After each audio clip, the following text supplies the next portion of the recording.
Ayan mga kamagsaka, naglilipat tayo sa plastic ng mga punla, mga pananim. Ayan, mga pananim mga kamagsaka. Papakita ko sa inyo yung pinaplastic natin na mga pananim. Ayan, hindi man natin maitanim ngayon. Sa sunod na tagtaniman ay madali siyang ilipat. At kasi kapag hindi natin sila plastic, mamamatay. Kaya plastic na natin. At yung iba mga kamagsaka, ibebenta natin.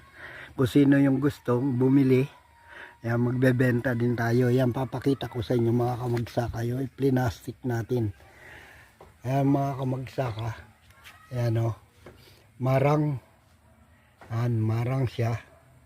Yan. Gaganda na mga kamagsaka. Ayun. Rambutan. Ayan. Rambutan, tapos guyabano, ayan, at saka lansones. Ayan, nagplastic din tayo ng kape. At mag-inganyo tayo mga kamagsaka na magtanim uli ng kape.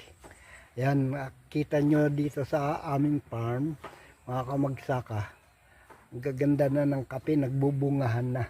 Ayan, isang araw mga kamagsaka, papakita ko sa inyo yung kapihan natin, yung mga kape natin dito na nagbubunga. Yan. At magulang na, pinagugulang natin, pinahihinog natin sa puno mga kamagsaka yung kape para magpunla tayo ng magpunla. Yan mga kamagsaka. Gaganda na ng punla natin, no, mga kamagsaka. Tignan nyo naman, no. Buhay na buhay na. Ayan. So ito lang muna, Joel Aguila Vlog.